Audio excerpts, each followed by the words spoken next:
আমার স্ত্রী পর্দা করে না, আমার জীবনের আছে কি? আমার আর ইজ্জত রইল কি? আমার মেয়ের পর্দা, আমার মেয়েটা 16 বছরের, আমার মেয়েটা রাস্তায় বাইর হয়, এলাকার সমস্ত লম্পট ছেলে খারাইয়া মুতে, এই অসভ্য জঙ্গলিরা আমার মেয়েটাকে উপভোগ করে, আমার মেয়েটাকে লোভের নজরে তাকায়। এক চাইতে লাঞ্ছনা বেটা, তুই মরে যাস টাকা বেটা, মরে যাও না কেন তুমি? এত বড় বেইজ্জতির পরে আমার মেয়ে কোলে পিঠে করে, যাকে আমি মানুষ করলাম, আমার একটা 2 বছরের মেয়ে আছে, কথার কথা এই মেয়েটা রাতের 2টা 3টা বাজেও যদি আমি ঘরে ফিরি, সব সময় জেগে থাকে। যতক্ষণ আমি গিয়া বাসায় না ঢুকি আমার মেয়েটা ঘুমায়। রাত 2টা, আমার ড্রাইভার সব সময় দেখে এটা, রাতের 2টা বাজে গিয়া বাচ্চাটাকে জড়ায়া ধরলে, আদর করলে, আমার পাশে নিয়ে শোয়াই তুই ঘুরে। তা আমি এতটা যত্ন করে যে বাচ্চা মানুষ করে, প্রতিটা মা বাপ এভাবে কষ্ট করে নাই? তো বিনিময়ে আমার মাইয়া এখন বাজারে বাজারে ঘুরবো, মানুষের বেড হইতে চাইবো, খোলাই নেই, আমি তাহলে বাচ্চা রইলাম কেন? হ্যাঁ, বলে আমি পারি না। তো না পারলে আপনি ছেড়ে দেন, এই পরিচয় ছেড়ে দেন, স্ত্রীকে বলেন আমি তোমার লোকে পারলাম না, বাকি তোমার উপরে আমি সন্তুষ্ট না, মনে রাখি। রাসূল বলে এই বেডিরে কইও জাহান্নামে যাওয়ানোর জন্য যাতে রেডি থাকে। যার স্বামী অসন্তুষ্ট, তার ওই মহিলার ঠিকানা কোথায়? হ্যাঁ, তামনিটা কোন? যে বিবি তুমি পর্দা করো না, তুমি 1 ওয়াক্ত নামাজ পড়ো না, তো মনে রাখো আমি তোমার লগে ফাইলাম না, হয়তো কুলাইতাইলাম না, বুঝাইতাইলাম না, তুমি আমার কথা শুনলা না, তবে এটা মনে রাখো আমি তোমার প্রতি অসন্তুষ্ট, আমি তোমার প্রতি আর কোনোদিন খুশি হইতে পারলাম না। এটাও যদি বলেন তো বেডির জাহান্নামে যাইতে আর অসুবিধা হইত না। আপনার ছেলেকে বলেন বাপ তুই নামাজ পড়স না, তোর প্রতি বেড়া আমি তোরে পারলাম না, তুই ঘাড় ফাঁক দেস, তুই মাস্তানের মতো চুল রাখছ, তুই তোর বন্ধুরারে পাইয়া এখন আর আমারে পাত্তা দেস না। ঠিক আছে পুত, আমি তোর লগে কুলাইতারলাম না, কিন্তু এটা মনে রাখিস আমি বাপ হিসাবে তোর প্রতি অসন্তুষ্ট, তাহলে ওই সন্তানের জাহান্নাম নিশ্চিত। বলে দেন।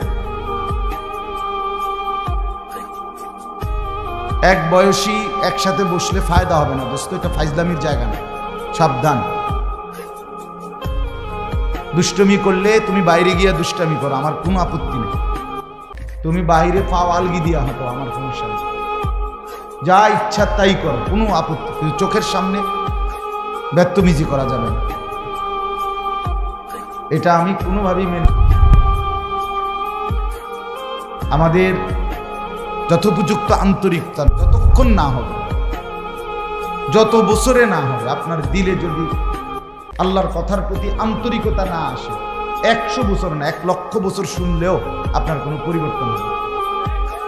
এটা গুরুত্বপূর্ণ বিষয়। আমাদের ছেলেরা বদনসিব অসংখ্য, এই কারণে মসজিদে ঢুকছে, পিছনে বসছে, ইমাম সাহেব বেচারা বয়ান করতেছে মনোযোগ দিয়েই, কিন্তু ওই ছেলের ভিতরে কোনো ন্যূনতম আন্তরিকতা নেই, যার কারণে অপদার্থই থেকে যায়।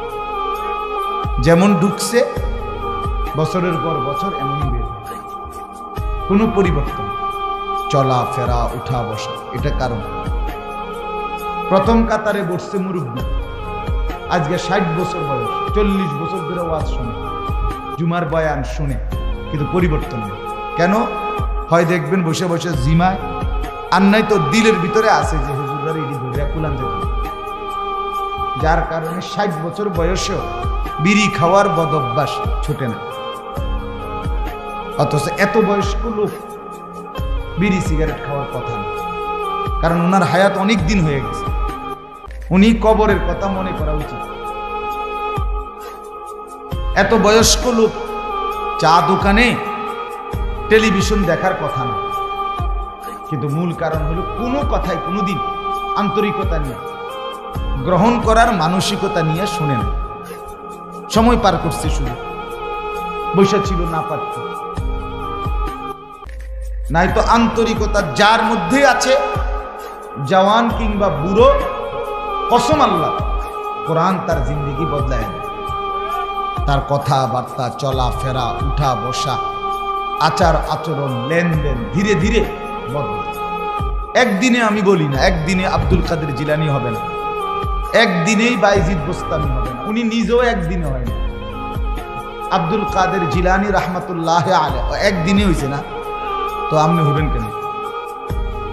একদিনে বদলাবেন, কিন্তু আন্তরিকতা থাকলে ধীরে ধীরে বদলাবে। অধিকাংশ মানুষের পরিবর্তন না হওয়ার মূল কারণ এটা, কলিজার দিলের ভিতরে আছে যে আও হুজুররা যা কয় অত না। এই লোকের মুখ দিয়ে এই কথা বের করছে সরাসরি শয়তান। আও কইতে লাগলে হুজুররা কিছু বাড়াইয়াও কয়, এই লোক এই কথাটা তার মুখ দিয়ে ইবলিসে বের করে, শয়তানে বের। মানে তাকে যেন আমল করতে না হয়, এজন্য শয়তান তাকে তার আয়ত্তে নিয়ে কথা বলে। কয় তো হুজুররা ভালোর জন্যই বলে, পারিত না। কেন পারবেন না? কেন আপনি আগের থেকে এটা কেমনে বুঝলেন? পারবেন না কেন? আপনারে ডাক্তারে বললে আপনি 40 বছরের অভ্যাস মিষ্টি খাওয়া, আপনি এটা ছেড়ে দিলেন। আপনাকে ডাক্তার বললে 40 বছরের অভ্যাস আপনি চিনি খাওয়া ছেড়ে দিলেন। আপনাকে ডাক্তার বলার কারণে আজকে 50 বছরের অভ্যাস মিষ্টি খাওয়া ছেড়ে দিলেন। আপনি এত কিছু ছাড়তে পারলেন ডাক্তারের কথায়, তো আল্লাহর কথায় বিড়িখানা ছাড়তে পারলেন না কেন? আল্লাহর কথায় টেলিভিশন দেখা, নাচ গান দেখা, পরের নারী দেখা ছাড়তে পারলেন না কেন? কথা বলেন, কারণটা কি? ডাক্তারের কথার উপরে আপনার এতটা আস্থা হইল। হ্যাঁ, আমার একজন পরিচিত লোক, আত্মীয়, ওনার পেটে একটু অসুস্থতা, ডাক্তারে বলছে গরুর গোশত খাইতে না। ওই গতকালকে আমার সাথে খাইতে বসছি, খানার সময় ভুলে ওনার প্লেটে 2 টুকরা গোশত দিয়া লাইছে। মানে মনে সাপ দেখলো না, এত করে লাভ দেয়, আমার গোশত এইভাবে ফাল দিয়ে উঠছে। তাহলে একজন ডাক্তারের কথার উপরে আপনি এভাবে ফাল দিলেন? কথা বলেন, শুধু উনি না, আমরা সবাই এরকম। তাহলে সেটা আমি এতটা বুঝলাম, আল্লাহর কথা কেন বুঝলাম না? আখেরাতের কথা কেন বুঝলাম? মূল কথা হইল আল্লাহর কথা, আখেরাত আমার দিলে নাই। মুখে আমরা ভেসক ধরছি আর কি, বাহ্যিক, আমি হুজুর, আমি পাবলিক, আমি মুসলমান, কিন্তু মূলত কলিজার ভিতরে আখেরাত জমে নাই।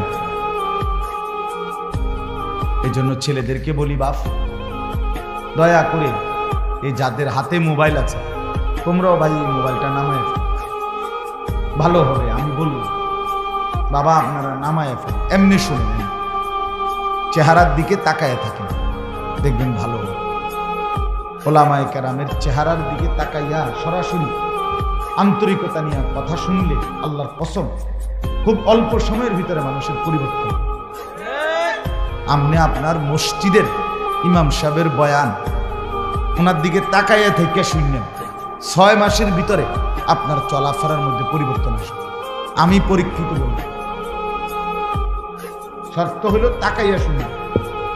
ইমাম সাহেব ওয়াজ করে, আপনি সামনের কাতারে বৈশা এরম কর বেয়ারাম, মনে হয় যেন বর্ষি দিয়া মাছ ধরে ফালতু। অথচ এই বুড়া মিয়া সাদওয়ানে বেড়ার জোশের ঠেলায়, কথার ঠেলায় মানুষে আতফাও ধরি। আল্লাহ দোয়াই আপনি কুদ্দুর চাচা, আপনি কুদ্দুর থামেন, আল্লাহ দোহাই চাচা, কে হুনে কার কথা? চাচার কুদানি দেখলে জোয়ানেও ফেল। কিও ওইখানে আপনার ঘুম আসে না কেন? 3 ঘন্টা ধরে বসে গপ মারতেছেন, আপনি দেখো দূর হাইও ওঠে না, ওদূর ক্লান্তিও আসে না। আল্লাহর ঘরে ইমাম সাহেব কি 2 ঘন্টা ওয়াজ করে? জুমার বয়ান 1 ঘন্টা 40-45 মিনিট, গড়ে 40 মিনিট, আধা ঘন্টা 40 মিনিট মাত্র। এই কদ্দুর ভিতরে আপনি ঘুমাইতে ঘুমাইতে মাটির সাথে মিশে যাইতে আছেন। ঘটনা মূল কারণ হলো উনি জানে ওনার দিলে এটা আমার লাগবে। এগুলো হুজুরের এ সমস্ত কথা, এটি আমারও বিষয় না, হুজুরের বিষয়। আমি আল্লাহর রহমতে খাইয়া পইরা ভালো আছি, বুঝেন নাই? 3 ফুট বিদেশ, বাইত আল্লাহর রহমতে ঘর দুয়ার আছে, বাজার সদাই চলতেছে, পান বিড়ি বন চা বিস্কুট ফল ফলাদি ভাত মাছ খাইয়া ভালো আছে, খালাস, উনি তৃপ্ত। আরে বাপ, জিন্দিগি তো এখানে শেষ না, জীবন তো এখানে শেষ না। শুধু দুনিয়া আপনি ভালো আছেন এর নাম তো ভালো থাকা না। এখানের ভালো থাকাও স্থায়ী না, এখানের কষ্টে থাকাও স্থায়ী না। এখানে যে হাসতেছে সেও চিরস্থায়ী হাসবে না, এখানে যে কাঁদতেছে সেও চিরস্থায়ী কাঁদবে না, কাঁদবে। আজ রাত যার বাসর রাত তারও ভোর হয়ে যাবে, আজকের রাত যার জেলখানার রাত তার রাতও কি হয়ে যাবে? পৃথিবী কারো জন্য থাকবে না, আখিরাত আছে, কবর আছে। এখানে আমরা দুনিয়াতে আপনি আমারে বাদ দিয়া আমি আপনারে বাদ দিয়া চলতে পারবো, আপনি আমারে পাশ কাটাইয়া চললেন, আমি আপনারে পাশ কাটাইয়া সই করে চললাম, আমার ওনারে পছন্দ হয় না, আমি আরেকজনের কাছে গেলাম, আরেকজনের পছন্দ হয় না, আমি আরেকজনের কাছে গেলাম। এটা তো হইতে পারে, দুনিয়া তো এমন হইতে পারে বাপ, কিন্তু মৃত্যুকে পাশ কাইটা চলা, মৃত্যুকে এড়িয়ে চলা সম্ভব কি? স্বীকার করেন আর নাই করেন, হাসতে থাকেন আর কাঁদতে থাকেন, গুরুত্ব দেন আর ফালতু ফাইজলামি করেন, যাই করেন, মৃত্যু আপনাকে গ্রহণ করতেই হবে। তাইলে যেটা চিরবাস্তবতা, নিরেট সত্য, যে সত্যকে এড়াইবার কোনো সুযোগ নাই, সেই সত্যকে অস্বীকার করে যুবক বাপ কেউ বোকামি করলে হবে। একবারে যত চালাক মনে করেন পৃথিবীর কেউ তোমারে বুঝলো না ভাইয়া, কেউ ধরতে পারলো না, তোমার কোনো অপরাধ কেউ টের পাইল না, অসুবিধা নেই, তারপরও নির্দিষ্ট হায়াত। ঠিক কিনা বলেন না? দুনিয়ার কেউ আমারে বলার মতো সাহস করলো না, আমি এত বড় বাহাদুর হইলাম, ঠিক আছে, তারপরেও হায়াত নির্দিষ্ট, হায়াত নির্দিষ্ট। পৃথিবীর সব ক্ষমতার মালিক হইল নির্দিষ্ট, আমি হায়াত আমার শেষ হয়ে যাবে। পৃথিবীর কোনো ক্ষমতা আমার না থাকলেও আমার হায়াত কি হয়ে যাবে? কুল ইন্নাল মাউতাল্লাযী তাফিরুনা মিনহু ফাইন্নাহু মুলাকীকুম। আল্লাহ তাআলা বলেন, নবী বন্ধু আমার, আপনি বলে দিন, মৃত্যু থেকে তোমরা যেখানেই পলায়ন করো না কেন, সে তোমাদের সাথে নিজেই মোলাকাত করবে। ফাইন্নাহু মুলাকীকুম, মৃত্যুই তোমাদের সাথে মোলাকাত করবে। তার মানে তুমি মৃত্যুর থেকে আড়াল হতে পারো। আইনামা তাকুনু ইউদরিকুমুল মাউত ওয়ালাউ কুনতুম ফি বুরুজিন মুশাইয়্যাদা।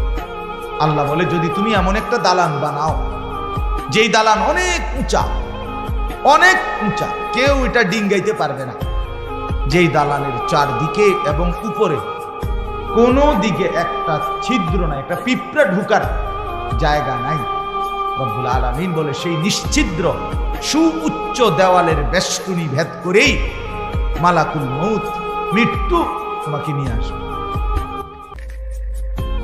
আইনামা তাকুনু ইউদরিকুমুল মাউত ওয়ালাউ কুনতুম ফি বুরুজিন মুশাইয়্যাদা। তুমি কোনোভাবে আড়াল। গতকালকে ছেলেরা, বাপ আবারও বলছি, ছেলেরা আল্লাহর দোহাই, এটার ভেতরে বসে ভাইয়া কথা কইও না, বুট খাইও না, আমার অনুরোধ বসে। আমি একবারে হাতে গোনা অল্প কিছুক্ষণ সময় কথা বলতে চাই, এনে বসে বুট খাইও না দোস্ত আমার। তুমি বুট খানা যদি তোমার বাকি থাইকা যায়, তুমি প্যান্ডেলের বাইরে গিয়া খাও, আমার কোনো আপত্তি নেই। তোমার মোবাইল টিফা যদি বাকি থাকে, যাও তুমি বাইরে চলে যাও দোস্ত, কোনো আপত্তি নেই, তুমি যেখানে ইচ্ছা তাই করো। কিন্তু নজরের সামনে, চোখের সামনে যারা, তারা আমার আমানত। আমার চোখের সামনের এই শ্রোতাগুলো আমার জন্য কি, এদের প্রত্যেকের দিকে নজর রাখা এইটুকু সময়ের জন্য আমার জিম্মাদারি, আমার দায়িত্ব। এদের পরিবর্তনের চেষ্টা করা। আমার উস্তাদ আমাকে বলছিলেন, হযরত মাওলানা ইরশাদুল্লাহ রাহমাতুল্লাহি আলাইহি, আমার একজন উস্তাদ ছিলেন, মারা গেছেন, অনেক প্রিয় উস্তাদ ছিলেন। জোহরের নামাজ মসজিদে জামাতে পড়ছে, তো ওরা মসজিদে বসে বসে তাসবিহ পড়তেছে, এই অবস্থায় ঢুলে পড়ছে, এরপরেই মারা গেছে। এই হুজুর বলছিলেন, আনিস আল্লাহর কথা যখন বলবা মানুষের সামনে মনে মনে ভাববা এগুলো তোমার উম্মত না, তোমার নবীর উম্মত। আর এটা মনে করবে তোমাকে যেন আল্লাহ রসুল বলতেছে, আনিস এগুলো আমার উম্মত, আমার কথাগুলো তুমি একটু এগরে বুঝাইয়া বলো। বাস্তবতাই তো এটা না, আপনারা তো রসুলুল্লাহর উম্মত। অতএব আপনাদের দিকে নজর রাখা, শতভাগ আন্তরিকতা নিয়ে বলা, এটা আমাদের দায়িত্ব। এই জন্য দোস্ত প্রত্যেকেই মনোযোগ। ছেলেরা তোমরা আলাদা আলাদা শোনো, আলাদা শুনলে ভালো। সমবয়সী, আমি প্রত্যেক দিন বলি সমবয়সী ভালো হতে দেন, এটা গুরুত্বপূর্ণ। কোনো মানুষের জীবনের সবচেয়ে বড় অভিশাপ একটা অসৎ বন্ধু। সমবয়সী যদি খারাপ হয়, এই ছেলে আর জীবনে ভালো হয়ে উঠতে পারে না। এটা বড় সাংঘাতিক। অসংখ্য ছেলের জীবন নষ্ট করে দিয়েছে তার সমবয়সী, চরিত্রহীন বানায় দিয়েছে। সে কোনোদিন মদের আড্ডা চিনত না, কিন্তু ওই বন্ধু নামের জানোয়ার তারে মদের আড্ডা চিনাইছে। সে কোনোদিন জুয়ার আড্ডা চিনত না, জুয়া কেমনে খেলে বুঝত না, কিন্তু বন্ধু নামের জানোয়ারে তারে জুয়া খেলা শিখেছে। সে কোনোদিন মোবাইলে উলঙ্গ ছবি দেখতো না, কিন্তু বন্ধু নামের শয়তান তারে মোবাইলে ছবি, নাচ, গান দেখা শিখেছে। কোরআনুল কারীমে আছে দোস্ত, সূরা ফুরকানের মধ্যে কিয়ামতের দিন অসংখ্য কাফের, বেঈমান, পাপী, নাফরমান নিজের আঙ্গুল এইভাবে দাঁত দিয়া কামড়াবে, কামড়াইয়া ছিঁড়ে ফেলতে চাইবে। ইয়াদু যালিমু আলা ইয়াদাইহি, আর বলবে কেন এরকম করবে? এই কামড়াইয়া দাঁত দিয়া আঙ্গুল কামড়াইয়া ছিঁড়তে চাইবে, আফসুসে আফসুসে। কি আফসুস? আফসুস করবে, ইয়া লাইতানি লাম আত্তাখিজ ফুলানান খলিলা, হায় দুনিয়ার তাকে যদি বন্ধু না বানাই। কোরআন শরীফে, হায় যদি তাকে বন্ধু না বানাইতাম, যে আমাকে অশ্লীলতা, বেহায়াপনা, নারীর নাচ, জিনা, ব্যভিচার, মদ, জুয়া, এক ওয়াক্ত নামাজের কথা যে মনে করায় নাই, ওই অসত্রে, ওই শয়তানকে যদি বন্ধু বানাই। বিকাল 3টা বাজে বের হইছে, রাতের 10টায় ঘরে ফিরছে, 7 ঘন্টা বন্ধুদের সাথে ছিল। একটা বন্ধু একবার বলে নাই যে দোস্ত আসরের নামাজ পড়বা না, মাগরিবের নামাজ পড়বা না, এশার নামাজ পড়বা না। তাহলে এরা কি বন্ধু আসলে? এরা তো শয়তান, এরাই ইবলিস। আল্লাহ তো কোরআনে বারবার বলছে শয়তান প্রকাশ্য শত্রু, আদুউম মুবিন, প্রকাশ্য শত্রু। তার মানে শয়তান প্রকাশ্য। তাহলে প্রকাশ্য হইলে কই? আমরা দেখি না এইগুলো যে গুনার দিকে ডাকে, গুনার দিকে আমন্ত্রণ করে, গুনার দিকে সহযোগী করে, এই হইল প্রকাশ্য শত্রু। এটাই শয়তান, এটাই। এই জন্য উত্তম সঙ্গী বড় নিয়ামত। আমার গাড়ির ড্রাইভার আজকে 5 বছর আমার গাড়ি চালায়, আমার ড্রাইভার 5 বছরে আল্লাহর কসম চলার পথে আমার জিন্দিগি গাড়িতে, আমার জীবনের হায়াতের খুব কম সময় ঘরে গাড়িটাই বেশি। তা আমার এই 5 বছরে যতবার আমি নামাজের কথা মনে করাইছি, কসম সে তার চাইতে বেশি আমারে মনে করাইছে। আমার উত্তম সময় সেই হিসাব রাখছে, ড্রাইভারই খেয়াল রাখছে। আমি হয়তো গাড়িতে বসে ঘুমাইতেছি ক্লান্ত, কিন্তু টাইমলি জামাতের আগ টাইমে মসজিদে দাঁড়ানো, উজুর জন্য সুযোগ থাকা টাইম, এটা সে খেয়াল। এটা উত্তম সঙ্গী, কত বড় সৌভাগ্য বলে। সেই মনে করায়, সেই উঠায় হুজুর নামাজের টাইম হয়েছে। এই জন্য বাপ, এটা আমি বললাম আপনাদের ছেলেরা, তোমাদেরকেও বললাম ভাই আলাদা শোনো। সমবয়সীর ডানে বামে তাকাইয়া আগাইতে পারতাম, সে তোমাকে আগাইতে দিবে না। এক হাসি দিয়া, এক দুষ্ট কথা দিয়া তোমারে পিছাই দিবে, পিছাই। আমরাও তো ছোট জীবন পার করে আসছি বন্ধু, শহরে বড় হয়েছি, কুমিল্লা শহরের প্রাণ কেন্দ্রে আমি বড় হয়েছি। আজ আমি তো দেখছি বন্ধুদের আড্ডা, আমরাও দেখছি আর রকমের কথা প্রলোভন সবকিছুই আমরা শুনছি। এমন একটা যৌবন ছোট্ট কাল, 16 বছর 18 বছর 22 বছর 20 বছর আমরাও পার করে আসছি। আমার মনে আছে সব, আমার প্রাইমারি স্কুলের স্মৃতি আমার পুরো মনে আছে, আমার মাধ্যমিক লেভেলের স্মৃতি আমার মনে আছে, পুরোপুরি খেয়াল আছে। এই জন্য উত্তম সঙ্গী বড় নিয়ামত, যে গুনার দিকে ডাকে ভালো পদের কথা মনে করে। রাসূলুল্লাহ সাল্লাল্লাহু আলাইহি ওয়াসাল্লামকে জিজ্ঞেস করছে সাহাবী, ইয়া রাসূলুল্লাহ উত্তম সঙ্গী কি? নবীজি বলছে 3টা গুণ আছে যার মধ্যে। কয়টা গুণ? মান যাক্কারাকুম বিল্লাহি রুইয়াত, যাকে দেখলে আল্লাহর কথা মনে হয়, উত্তম সঙ্গী। 2 ওয়া যাদা ফি ইলমিকুম মানতিকু, যার কথা শুনলে নিজের জ্ঞান বাড়ে, ইলম বাড়ে। 3 ওয়া যাক্কারাকুম বিল আখিরাতি আমালুহু, যারা আমল দেখলে আখিরাতের কথা মনে হয়। হাদিস রাসূলুল্লাহ সাল্লাল্লাহু আলাইহি ওয়াসাল্লাম বলে, যাকে দেখলে আল্লাহর কথা মনে পড়ে, যার কথা শুনলে কোরআন সুন্নাহর জ্ঞান বাড়ে, যার আমল দেখলে কি মনে পড়ে? আখিরাত, সে উত্তম সঙ্গী, সে উত্তম সঙ্গী। নবী সাল্লাল্লাহু আলাইহি সাল্লাম বলেন, লা তুসাহিব ইল্লা মুমিনা, মুমিন ছাড়া, ইমানদার ছাড়া, নেককার ছাড়া কাউকে সাথী বানায় না। সাথী এন থেকে কোম্পানিগঞ্জ এ কদ্দুরু সিটারের লগে যাই না, এই সিটারে এনের ভিতরে তোমার অনেক খারাপ কথা বলে। এখান থেকে কোরবানপুর এই অসিব্বর লগে যাই না, 1 লাখ টাকা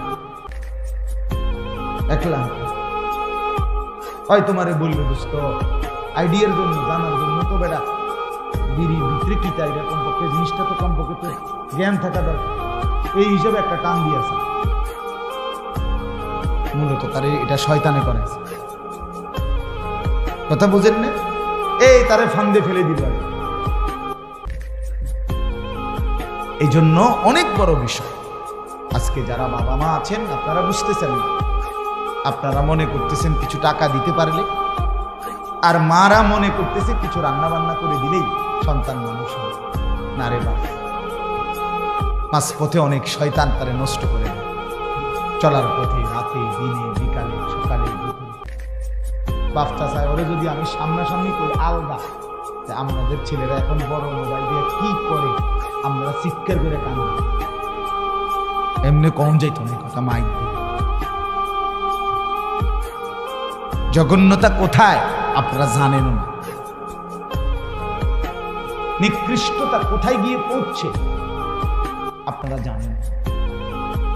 অসভ্য আপনাদের মেয়ের, যে মেয়ে চরিত্রহীন, যার মেয়ে পর্দা করে না, সে কত নিকৃষ্ট অবস্থানে গিয়ে পৌঁছছে আপনি জানেন।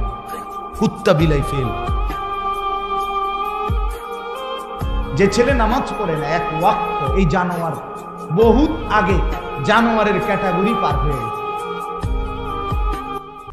বহুত আগে কুকুর বিড়ালের শ্রেণীও পার হইয়া আরো নিচে চলে গেছে।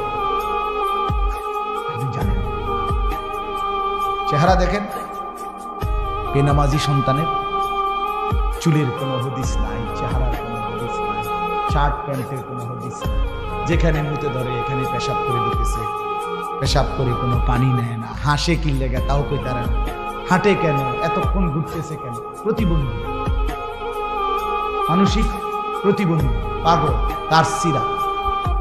আপনি বলবেন একটা ভালো কাজের কথা, হে আসবো, মানে প্রতিবন্ধী যে। হ্যাঁ হ্যাঁ, বাস্তব বাস্তব। নাইলে আপনাদের জীবনের ব্যর্থতা দেখেন। একজন বাবা মুসলমান হওয়ার পরে আপনার ঘরে 16 বছরের ছেলেটা 1 ওয়াক্ত নামাজ পড়ে না, এত বড় জানোয়ার মুসলমানের ঘরে কেমন হলো?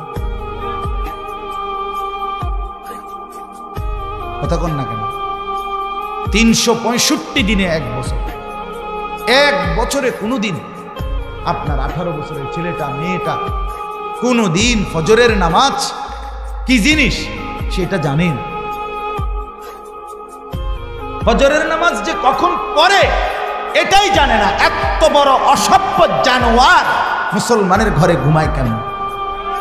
তার বাপ কেডা বেটা, তার মা কে তারে মানুষ করতেছে? এই বাপ তোমার জীবনের সার্থকতা কি? তুমি জীবনে কি অর্জন করলে? এই জানোয়ার কথা বলেন না কেন? বলেন যারা এ জবাব দেন। জিন্দিগি মানে কি? জীবন মানে কি? ফাঙ্গাস আর তেলাপিয়া? হ্যাঁ, জিন্দিগি মানে ফুলকপি আর ফাতা কপি? জিন্দিগি মানে বনবিড়ি? জিন্দিগি মানে চায়ের দোকানের আড্ডা? এই তো শেষ, এরপরে আর কোথাও যাইবেন না আপনারা? এরপরে যাইতে হবে না কোথাও? তো ছেলে নামাজ পড়ে না যে কি বলবেন? মেয়ে যে পর্দা করে না কি বলবেন?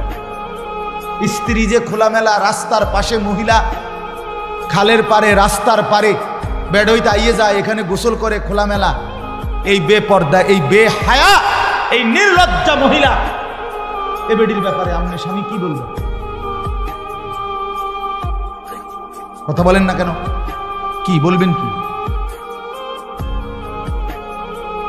আপনি বুঝেন না? আপনার ছেলের চেহারা দেখলে বুঝেন না? এই চুল আপনি জিজ্ঞাসা করলেন না, কিরে বাপ আমি মুসলমান, আমার দাদা, তোর দাদা মুসলমান, তোর বংশের 14 গোষ্ঠী মুসলমান, তোর চাচা মুসলমান, তোর ডানে বামে মানুষ মুসলমান, তুই এটা কার চুল রাখলি? কোন কুত্তা জানোয়ারের চুল রাখলি তুই? এটা জিজ্ঞাসা করলেন না কেন? আমনে বাপ না? আমনের বুঝি খেয়াল করছে বাজার সদাই করছে। আমার তো স্পষ্ট মনে আছে, আমার বড় ভাই, আপন ভাই আলহাজ হজরত মাওলানা মাহবুবুর রহমান আশরাফি, আমার বড় ভাই আমাকে একবার চুল কাটাইতে গিয়ে 3 বার, শুধু সামনে আর পিছনে সামান্য 19-20 হয়েছে, বড় ছোট হয়েছে, পিছনের চুলের থেকে সামনের গুলো হাত লাগাইয়া দেখছে যে চুল সমান হয় না, চারদিকে 3 বার চুল কাটাইছে, একবার পর একবার 3 বার সেলুনে পাঠাইছে। তাহলে আমার ভাই আছে, আমার অভিভাবক ছিল। আমি জীবনে একবার সাদা টুপি ছাড়া একটা টুপি রঙিন কিনছিলাম, টুপি ফুলওয়ালা, আমার আব্বা খোলায় বলছে, বলছে না ফুত, আমি জীবনে কোনোদিন সাদা টুপি ছাড়া পড়ি নাই, তুইও পড়বি না। না জায়েজ না, সেটা ভিন্ন কথা, আমার বাবার আখলাক এটা।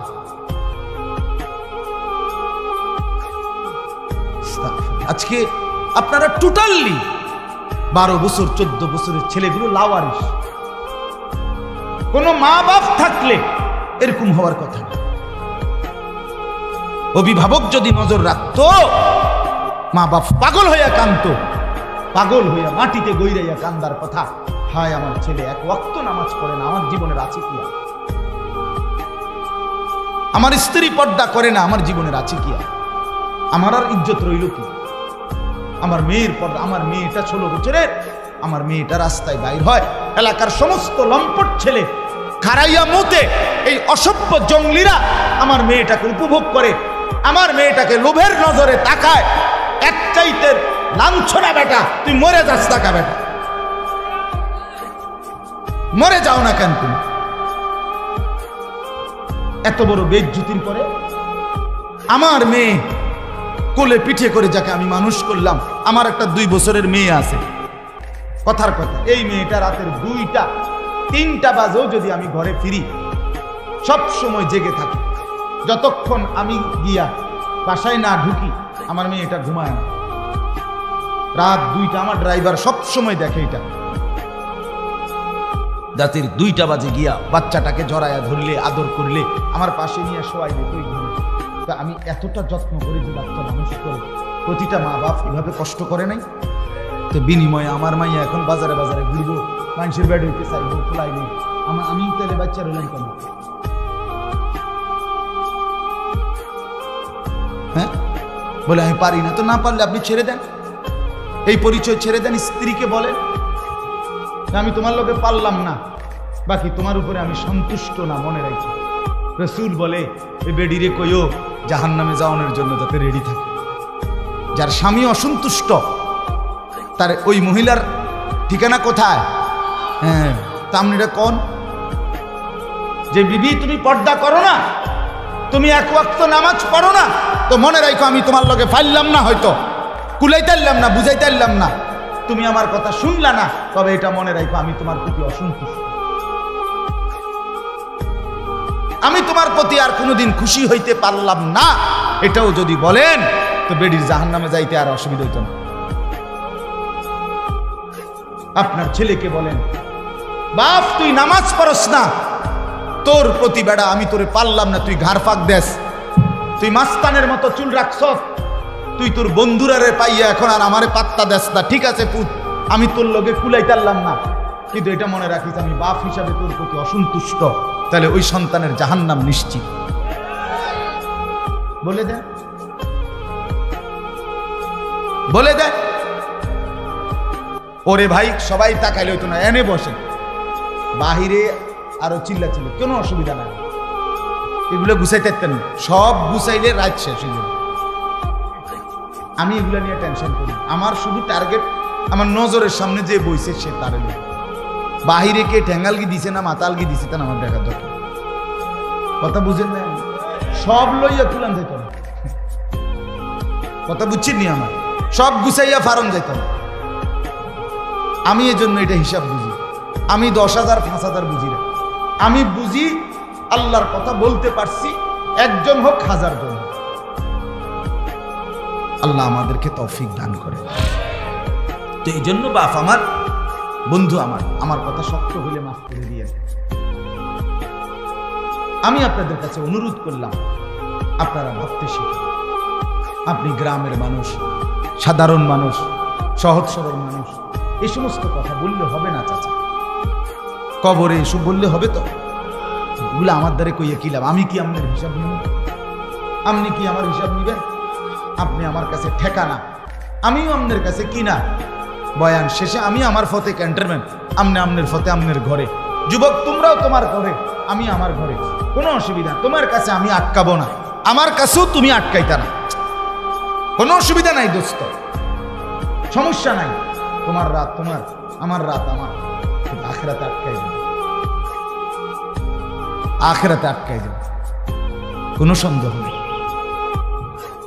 মা দেখে না, বাপ দেখে না, রাত 2টায় আল্লাহ বলে বান্দা আমি জেগে আছি। আলাম ইয়ালাম বিআন্নাল্লাহা ইয়ারা, আল্লাহ বলে বান্দা জানো কি তুমি, আমি কিন্তু সারাক্ষণ তোমাকে দেখি। কতক্ষণ বলেন? যুবক বন্ধু বলো, আল্লাহ দেখে কতক্ষণ?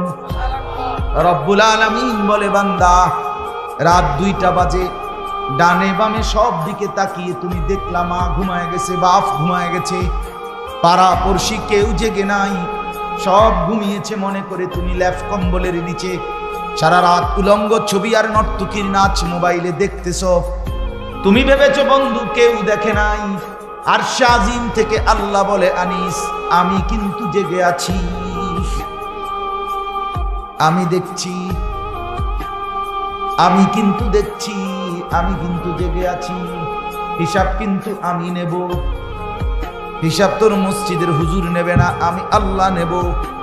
লাকাদ আহসাহুম ওয়া আদ্দাহুম আদ্দা, আল্লাহ বলে আমি তোমাদেরকে বেষ্টন করে আছি, আল্লাহ বলে আমি তোমাদের জিন্দেগি গুনে গুনে রাখছি। আকুল্লুহুম আতিহি ইয়াউমাল কিয়ামাতি ফারদা, আল্লাহ বলে আমি আল্লাহর সামনে কিয়ামতের ময়দানে তোমাদের প্রত্যেককে একজন একজন করে দাঁড় করাবো। ফারদান আই ওয়াহিদান, একজন একজন, একজন একজন করে দাঁড় করাবো বান্দা, একজন একজন আমার সামনে এসে দাঁড় করাবো। রব্বুল আলামিন বলেন আমি যখন সামনে এনে একজন একজন করে দাঁড় করাবো, আল্লাহ তখন নিজেই বলবে বান্দা লাকাদ জিতুমুনা কামা খালাকনাকুম আউয়ালা মাররা। বান্দা মনে কি পড়ে প্রথম যেদিন মায়ের পেট থেকে বের হয়েছিলে একলা, আজ সব ঘাট ঘুইরা আমি আল্লাহর সামনে দাঁড়াইলা একলা। আজ মা কই, বাপ কই, বন্ধুরা কই, স্ত্রী কই, ভাই বোন কই, সন্তানাদি কই, কেউ নাই, কেউ নাই, তুমি আর আমি। জিজ্ঞেস করব আমি, উত্তর দিবা তুমি। আমি আল্লাহ বলবো, তুমি বলবা লিমা ফাআলতা হাদা। আমলনামা দেখিয়ে আল্লাহ বলবেন, বান্দা এটা কেন করলে? লিমা তারাকতা হাদা, এটা কেন ছাড়লে? 6টা মাস কোনদিন ফজরের নামাজ পড়লা না কেন বান্দা? 1 বছর কোনদিন ফজরের নামাজ ভোরবেলা পড়লা না কেন বান্দা? কেন মনে পড়লো না আমি আল্লাহকে? একবারও কেন ভাবলা না আমি আল্লাহকে? ইয়া আইয়ুহাল ইনসানু মা গাররাকা বিরাব্বিকাল কারীম। আল্লাহ বলে, বান্দা হে মানুষ, আমার মতো দয়ালু মেহেরবান মাওলা থেকে কে তোমাকে ভুলায় দিল? কেমনে রে বান্দা ভুলে গেলা? আমার চাইতে আপনজন কাকে পাইলা? কাকে পেয়ে আমাকে ছেড়ে দিলা? আজকের সারাদিনে যুবক বন্ধু, তোমরা যারা 1 ওয়াক্ত নামাজ পড়ো নাই, তোমাদের যাদের কপালে একটা সেজদা নাই, তুমি মানুষের বাচ্চা হইলা কেমনে? তোমারে যদি মানুষের বাচ্চা বলে তাহলে জানোয়ার বলবে কাকে? কোরআন সুন্নাহর মধ্যে জানোয়ার বলছে, তাইলে কারে? মানুষরূপী জানোয়ার তাইলে কে? বলেন, কেন একটা সেজদা দিলা না? আল্লাহর সাথে কেন নারাজ করলে? নিজের বিবিকে বইলেন যে বিবি নামাজ পড়ে না, নিজের মেয়েকে গিয়ে বইলেন যেই মেয়েটা পর্দা করে না, নামাজ পড়ে না। কেন আল্লাহর সাথে রাগ করলা? মা গাররাক, মা গাররাক। আল্লাহ বলে, কি হলো বান্দা, কেন আমাকে ছেড়ে দিলা? আমার মতো দয়ালু মুনিব আর কাকে পাইলা?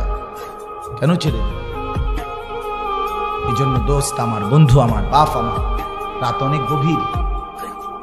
আমি আপনাদের কাছে অনুরোধ করছি, ভাবতে শিখুন, ভাবতে শিখুন। গ্রামের বলে, সাধারণ বলে নিজের খামখেয়ালি করেন। আপনি মূর্খ না, পড়ালেখা করেন না, এটি কোনো কথা। আপনি সরু সরে আনা করেন না, আপনি আল্লাহ বোঝেন না, কথা বলেন না কেন? আপনি কলমে না লিখতে পারেন না, আপনি ইডি নিয়ে আপনাদের কইছে, আপনাদেরকে আমি সরু সরে আনি শিখাইতে। আপনাকে তো আখেরাত বুঝাইতেছে, আখেরাত বুঝবেন না কেন? পরকাল বুঝবেন না কেন? এই জন্য আমরা প্রত্যেকেই গুনাহ ছেড়ে দিই, আল্লাহর ইবাদতে অভ্যস্ত। ছেলেকে বলেন, মেয়েকে বলেন, স্ত্রীকে বলেন, নিজেকে বলেন, খামখেয়ালি করেন, গাফলতি করবেন না।